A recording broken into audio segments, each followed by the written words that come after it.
Cet enfant a été élevé pour vivre seul. Pressez le dentifrice avec une paire de pinces. Peu importe s'il tombe dans l'égout et est couvert de saleté. Retirez-le et utilisez-le à nouveau. Quand il était assez vieux pour tomber amoureux, il a emmené sa petite amie au cinéma. Il s'est assis dans le hall et a regardé la bande-annonce tout l'après-midi. Et lui a donné un seau de popcorn pour rien. À son regard étonné et dédaigneux, il a également expliqué qu'il pouvait regarder cette film en même temps. Le résultat a été bien S.R. Un célibat heureux. Mais il n'était pas triste quand il a été largué. Parce qu'il a découvert que si on ne parle pas de ses sentiments, on ne fait pas de mal à son argent. Alors il est resté célibataire jusqu'à 40 ans et est devenu un professeur de violon bien payé. Le salaire élevé ne lui a pas donné de conscience. Même si l'argent de poche d'un étudiant n'était que de 5 $. Il les a aussi volés. Il est allé faire du shopping avec l'argent volé. Et quand il est parti, il a sorti une pile de coupons. La calculatrice n'arrêtait pas de sonner. La différence de 300 et de 300 millions de dollars. Il était très sérieux à propos du calcul. Le caissier était tellement frustré par ses calculs. Un grand regard vide pour qu'il puisse voir par lui-même. Il a été un radin depuis qu'il est enfant. C'est un radin qui ne peut même pas sortir une merde. En fait, il était si avare. C'est sa faute s'il est si peu digne de confiance.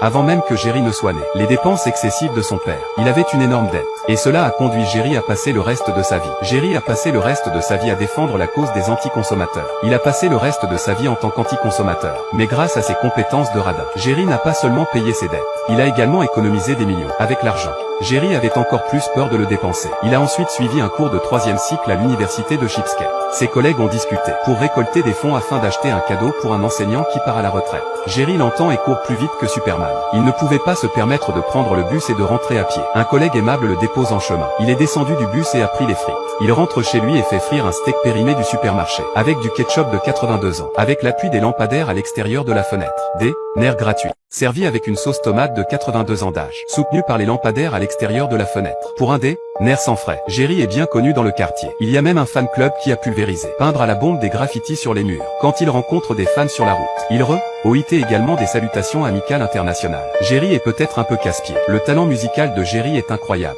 Lisa, qui joue du violoncelle, est charmée par son apparence de gentleman et son jeu virtuose. Elle s'est entichée de lui. Elle veut jouer avec Jerry quand elle en a l'occasion. Bien S.R. Jerry n'a pas voulu dire non, mais il n'a pas osé accepter, parce qu'une relation est trop coûteuse. Il ne pouvait pas supporter la solitude de 20 ans de solitude. Jerry a finalement décidé d'emmener Lisa des nerfs. Lisa a raconté avec joie à ses collègues. À sa grande surprise, elle a eu droit à un bon rire. Jerry pourrait dépenser de l'argent pour un cochon, comme prévu.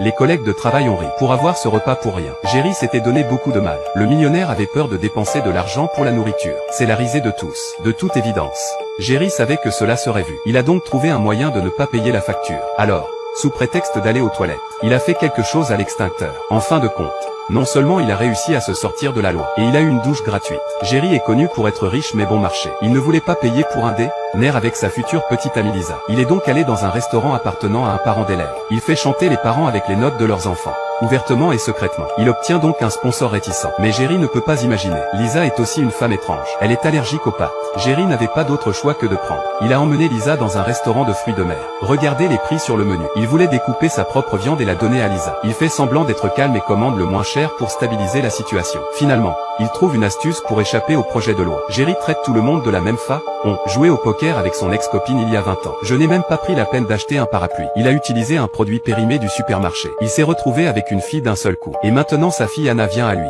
Maintenant, sa fille Anna vient le voir. Il a été pris au dépourvu. Appelle l'ex-petite amie pour confirmer. Une ex-petite amie prouve que sa fille est réelle. Et a dit que pour protéger son image, il a menti à Anna tout le temps en disant que Jerry était un philanthrope caché. Il était bon marché pour soutenir les enfants laissés au Mexique. Anna adorait Jerry. Vivre avec Jerry et développer une relation. Elle a même proposé de payer un loyer mensuel. Et Jerry a été très gentil à ce sujet. Une fois qu'il a su qu'il allait recevoir un loyer, alors il a laissé Anna rester avec lui. Le moment où Anna est entrée dans la salle de bain, elle a eu un premier aperçu du goujon de Jerry. Les murs étaient couverts de teinte. Le shampoing rendra votre tête chauve. Que le gel douche rendrait vos cheveux fourchus. Et la limite de 2 minutes pour la douche. Putain de merde. C'est de l'eau froide pour le poulet. Pas un cheveu de travers. Anna ferme le rideau. Incrédule. Je dois me laver aujourd'hui. Le bruit intense de l'eau agite les nerfs de Jerry. Il regarde le compteur d'eau qui tourne rapidement. Il est juste à un battement de d'une solution rapide. Il ne se soucie pas que la boue de sa fille soit nettoyée. Jerry a fermé la vanne d'eau. Heureusement, sa fille n'est pas une personne vindicative. Le lendemain, un homme et une femme du conseil municipal sont venus à la maison pour recouvrer la dette. Il s'est avéré que Jerry n'avait jamais payé la facture de la propriété. Cette fois,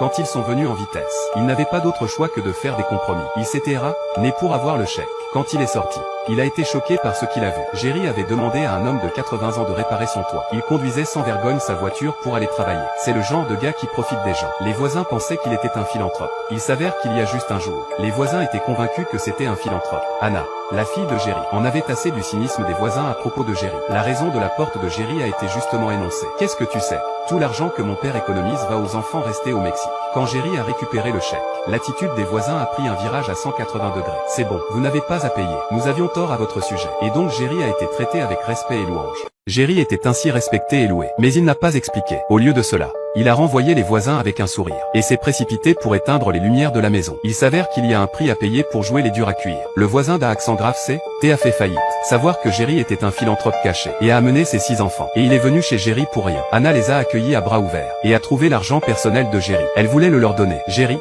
qui jouait, a été informé. Jerry, qui était au spectacle, a appris la nouvelle et a effectué une opération féroce.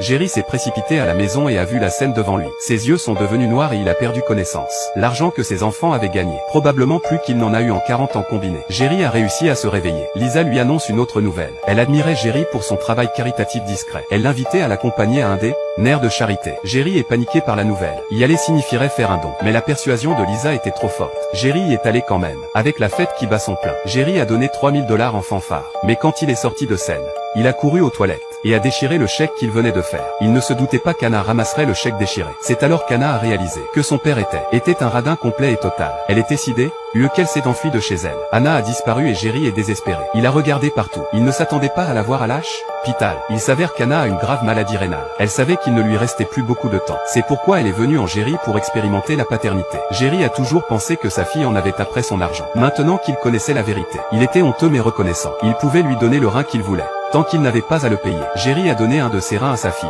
Au final, le père et la fille étaient sains et saufs. Après le baptême de l'amour et de l'affection, Jerry a aussi appris qu'il y a beaucoup de choses dans ce monde. Il n'y a pas que les économies dans ce monde. Après son rétablissement de l'hôpital, il est venu au Mexique. Il est devenu un vrai philanthrope.